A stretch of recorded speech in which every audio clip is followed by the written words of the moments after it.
Well, I'm delighted to welcome into studio now Douglas Kruger, and I've been going through his book. He's got a wonderful book called How to Make Your Point Without PowerPoint, and it's really all the secrets about public speaking without all the katunda that we sort of bring with us, which we're almost like a crutch, aren't they, Douglas? It's public speaking without the baggage. Yeah, yes. Hi, Tamara. Yes, hi. Welcome to you. Thank you so much. Now, just tell me, what is the secret to effective public speaking? All right. Well, in fact, one of the primary things that we do as anyone who stands up and leads or persuades is we tell stories. And the heart and soul of this book is saying that PowerPoint, although it started off as a brilliant medium and a good idea, has become such a go-to crutch that it's actually doing more damage than good.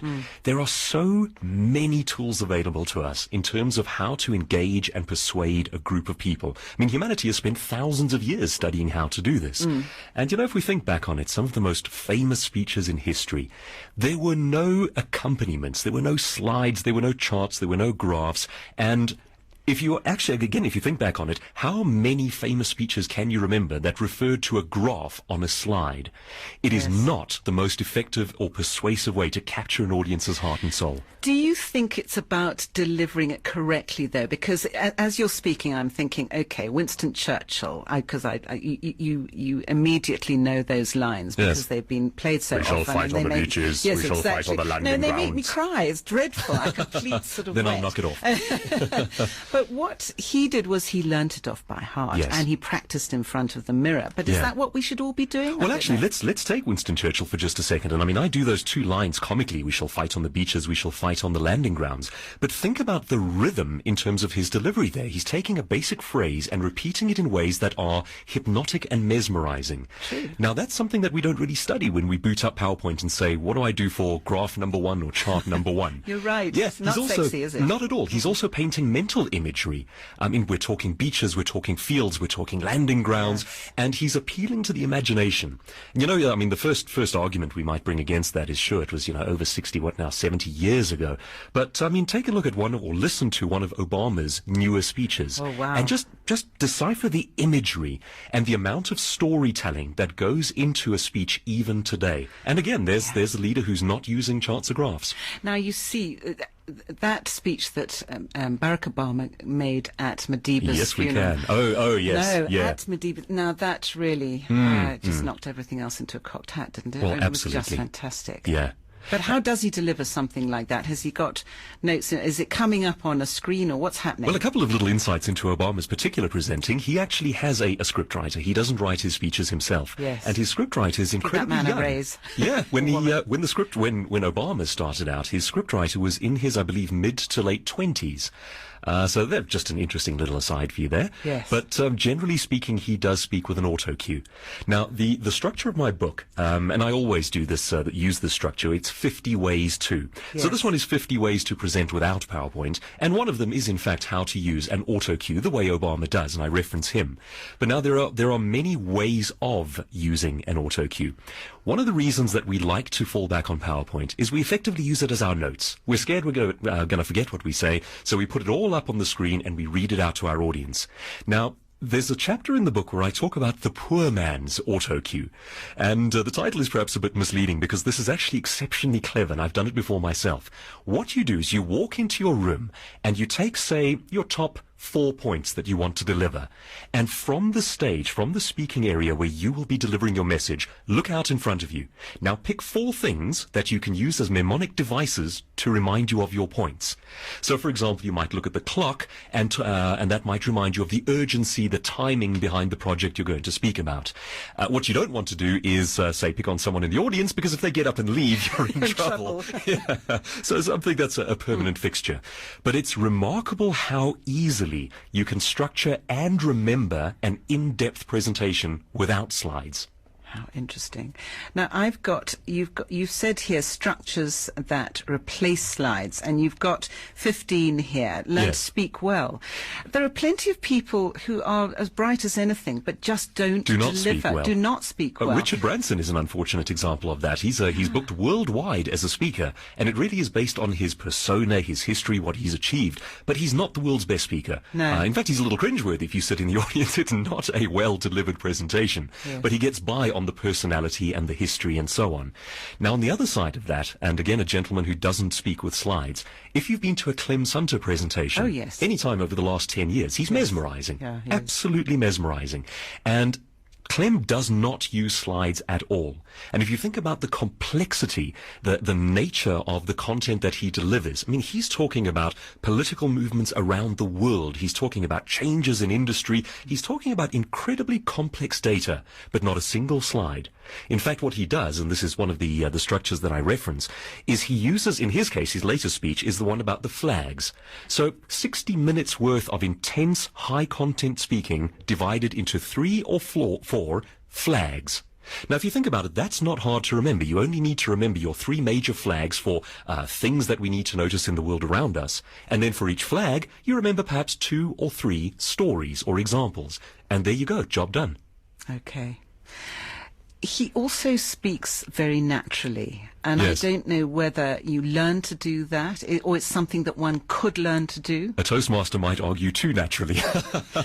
Clem is a lovely personality. He stands with a hand in his pocket in his sort of baggy pants, leans against a lectern wearing his baggy jersey and laughs at his own jokes. No, exactly. could just as easily be a tracksuit. But you know, having said that, the folks from the Mauritius Institute of Directors, I did a little work with them a while ago, and they confided in me that they keep having him back for that reason. They adore him. They say it's so much personality. Yes. And in fact, personality is one of the things that slides and graphs rob us of. And the argument that I make in the book is I say that when you are stuck to a stop-start structure where you have to flick on one slide after another, it's essentially creating a staccato rhythm. Yes. It's like playing a very amateurish version of chopsticks where your timing is set. When we speak free form and we're able to tell stories and get into agile language and narrative, yes, we're more like Beethoven. We are more compelling, more rhythmic, and just more interesting. You talk about speaking in metaphors. Can you just give an example of one? Oh, I love metaphors. Rather nice one in the book, actually. It's just quite funny. Yeah. Well, a couple of years ago, we chatted about the Own Your Industry book, and I referenced Jeremy Clarkson as the master of the modern metaphor. And Jeremy, of course, has been sort of knocked off his perch for the time being. I think he'll be back. I'm sure he'll be back. But if you, a brilliant resource for that is clarksonisms.com. Go and have a look at some of the things that he said. But it's the idea of taking the heart and soul of what you're trying to communicate and turning it into a simple picture story. It's the art of saying it's like. And it's astonishing how technical your information can be and how simple you can make it for your audience when you use a metaphor, the art of saying it's like. I had an example a few years ago where I did some work with the chief financial officer of a financial services company, and a lovely man whose own staff threatened to revolt if he didn't get some public speaking training. So I sat down with him for a little while, the head of a roadshow, and I asked him, what is it in essence that you're trying to say? And he took me through his, I think it was at the time, 75 different slides with squiggly lines and charts and graphs. I mean, it's really enough to put you into a coma. Death by PowerPoint. And I said, condense this for me. What's the message? Because having the information is half of our job. Making it come alive is the balance. That's the important part. And after a little bit of head scratching, he said, well, realistically, we were going into recession a while ago. We were as terrified as the people we're going to be speaking for on this roadshow, but there's a glimmer of hope and we're leading them in that direction. So what we did is we turned his entire presentation into a small story metaphor about walking through a darkened forest, taking their hand in a moment of crisis and leading them toward the light.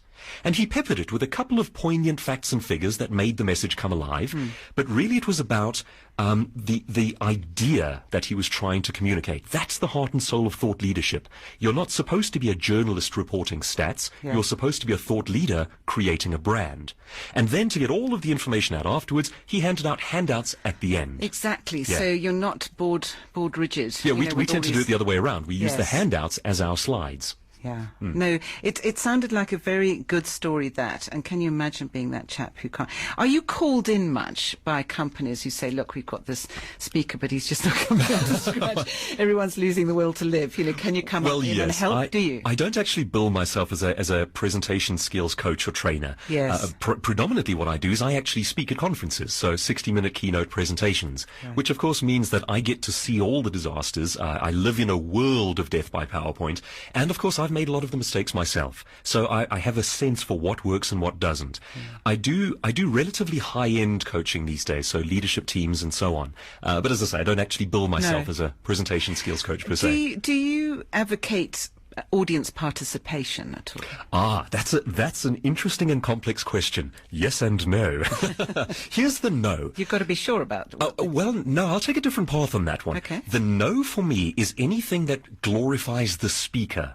I'll give you the most obvious example of that. It's someone standing up and saying, "You look wonderful today. Give yourselves a round of applause." What on earth is that? No, that's dreadful. You're wasting our time. You're wasting the audience's time. It's fluff for the sake of fluff. Dare I say it? That sounds very American. Yes, yeah, very much so. And does that happen often there? Yes. Now, having said that, I maintain that some of the world's best speakers and some of the world's worst speakers are American. And that's a very bad habit that has crept in from the United States. Absolutely.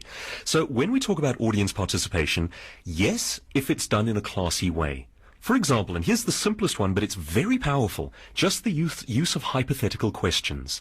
So when I deliver my message, I create little story scenarios that are aspirational in nature for the audience, and I make the audience live through it. I say, can you imagine yourself in 2 years from today? This is what you're struggling with. This is what you're going through. Okay. Imagine if this happens in your world. And I may ask hypothetical questions like, have you ever felt so angry that?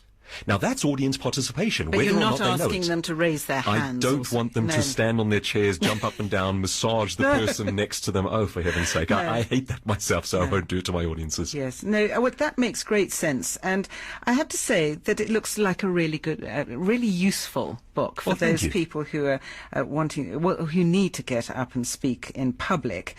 And I have to agree with you. PowerPoints really do seem to be a bit of a thing of the past. And when you see a speaker get up and he's got no notes and he just speaks, you just know you're in for you hope that you're in for you hope, yes.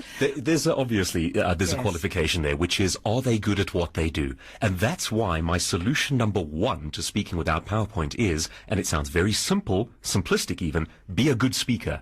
There's a lot entailed in that, and the rest of the book gives you the how to be a good speaker. Do you advocate people, obviously this is invaluable, this is a fantastic book, but do you think that people, when they have to practice, should go to some organization like Toastmasters? Well, I've been a member. In fact, actually, I started my speaking career through Toastmasters, not knowing that there was such a creature as a paid professional speaker. And it's now what I do full time. Yes. Absolutely. I'm still a huge advocate of the organization, and I speak at a lot of their district conferences, in fact, increasingly around the world, which is a joy and a pleasure for me.